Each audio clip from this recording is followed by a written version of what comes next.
Himachal Pradesh school शिक्षा board के 7th कक्षा के विद्यार्थियों का एक बार फिर से स्वागत है इस लेक्चर में। और आज मैं जो सेकंड चैप्टर है न्यूट्रिशन इन एनिमल्स या प्राणियों में पोषण, उसके कुछ इम्पोर्टेंट टॉपिक्स वो आपको करवा रहा हूँ। तो अगला जो टॉपिक है digestion in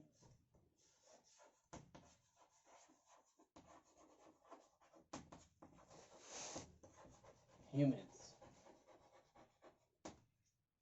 digestion in humans, प्राणियों में या मनुष्य में पाचन की प्रक्रिया कैसे होती है।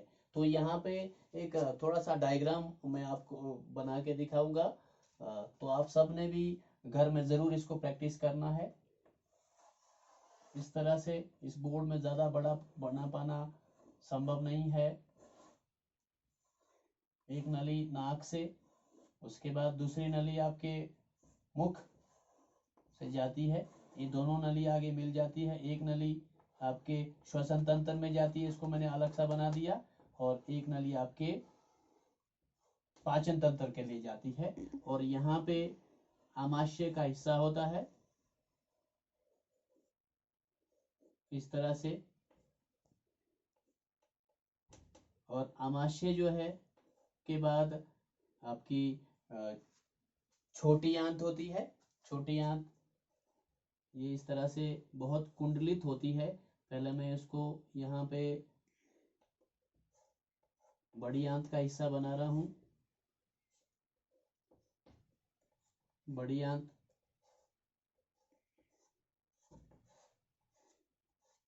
अपने घर में इसको प्रैक्टिस करना है।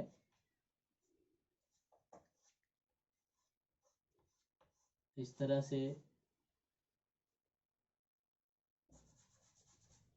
बड़ी आंत का ये एक सिरा यहाँ पे आपने खत्म कर देना है, और इस सिरे को आगे को लाके और आगे को लाएंगे, और यहाँ पे इसका अंतिम सिरा ऐसे बना देना है। और जो छोटी आंत है वो कुंडलित भाग होती है, वो इसके मध्य में पाई जाती है। बहुत ज़्यादा कुंडलित, आप इस तरह से इसको कुंडलित दर्शा सकते हैं। अब यहाँ पे जो आमाशय है इसको थोड़ा सा ऊपर में कर रहा हूँ। ऊपर इसलिए कर रहा हूँ, यहाँ पे एक और हिस्सा आ जाता है, पेनक्रियाज इंग्लिश में कहते हैं, या अग्नाशय। और यहाँ पे यकृत का हिस्सा आएगा, और यकृत के बीच में यहाँ पे पित्ताशय होगा। तो इस तरह से ये आपका मानव पाचन तंत्र, सिर्फ आपके समझ के लिए मैं बना रहा हूं, बाकी आपने किताब में आप देख सकते हैं। ये है मुख गुहिका या बक्कल कैविटी,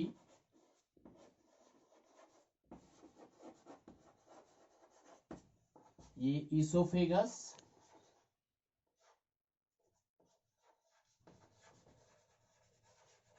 या ग्रसिका हिंदी में भी मैं लिखता हूं। उसके बाद ये है आमाशय, इंग्लिश में कहेंगे स्टमक। उसके बाद ये पेनक्रियाज या अग्नाशय, इसको बनाने में थोड़ा समय लगेगा, उसके बाद हम जल्दी से समझेंगे।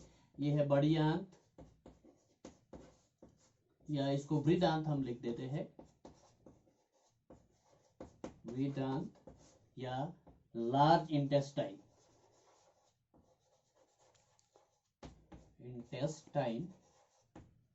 और ये है स्मॉल इंटेस्टाइन, जो बीच में बहुत ज्यादा कुंडलित है, क्वाइल्ड स्ट्रक्चर है, ये है स्मॉल इंटेस्टाइन।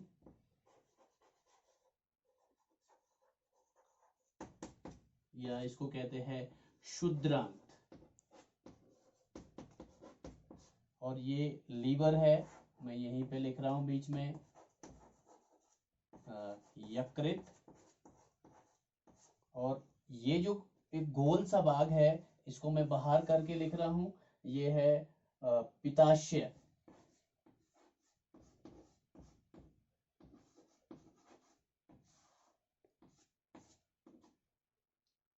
या बाइल डक्ट भी कहते हैं, या बाइल डक्ट नहीं कहेंगे, गॉल ब्लेडर बेटर रहेगा,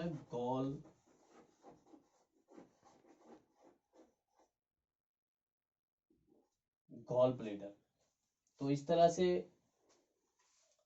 ये रेक्टम,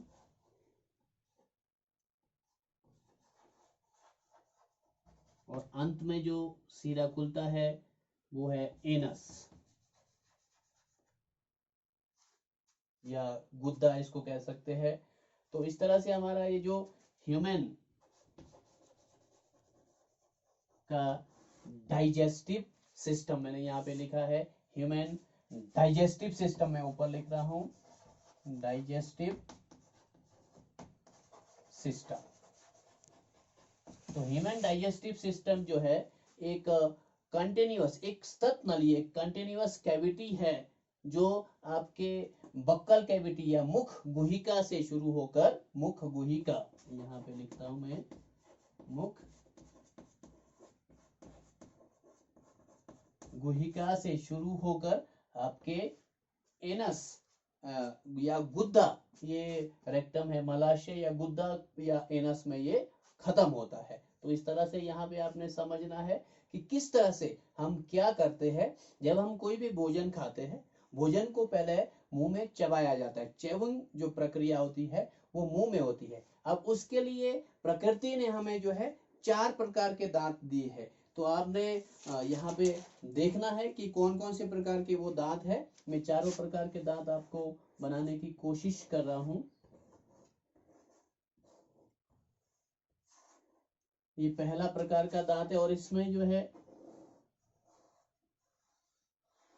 3 तरह के जड़ से पाए जाते हैं। और ये जो दांत होता है ये चवर्णक, सबसे पीछे ये दांत होता है और ये 3 सेट होता है। इसको हम कहते हैं चवर्णक या अंग्रेजी में कहेंगे मोलर। उसके बाद चवर्णक है, अब है अग्र चवर्णक। चवर्णक और अग्र चवर्णक में समानता क्या है, थोड़े चौड़े से दांत होते हैं, परंतु यहाँ पे इसकी जो जड़ है वो एक ही होगी। इसको कहेंगे अग्र चवर्णक,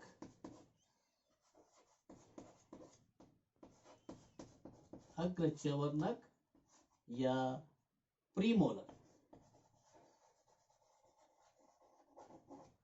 और एक और है, 4 प्रकार के दांत होते हैं। एक और दांत है आपका रद्नक या कैनाइन। ये थोड़े तीखे से दांत होते हैं। इस तरह से मैं इसको बनाऊंगा और एक साधारण सी इसमें जड़ होती है, तो इसका नाम है कैनाइन या रद्नक।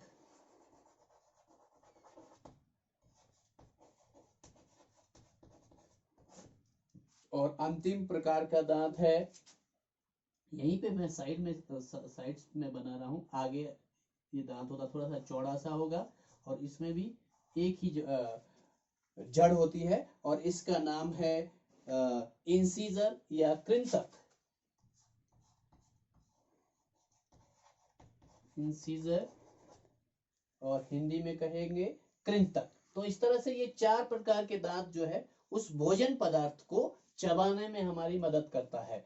कुछ दांत चबाने के लिए, कुछ आपके किसी चीज को खाने के लिए या तोड़ने के लिए कुछ दांत होते हैं, कुछ चीरने फाड़ने के लिए, ये अलग अलग प्रकार के दांत होते हैं। और आप अपने मुंह में इसको गिन सकते हैं। जो है शुरू में जो है 2 दांत होते हैं, अरे परे सेम होते हैं। उसके बाद एक और होगा,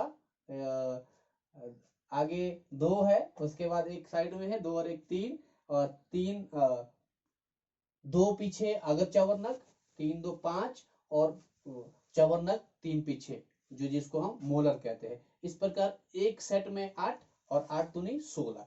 और जो एक वयस्क होता है, जो एडल्ट होता है, उसके 32 दांत होते हैं। इसी कारण से मैंने कहा चवर्णक 3 जिसको हम कहते हैं मोलर, उसके बाद अग्र चवर्णक 2, उसके बाद कैनाइन या जिसको हमने कहा था रत्नक, रत्नक होता है 1, और इंसीजर होता है कृंतक जिसको कहते हैं 2।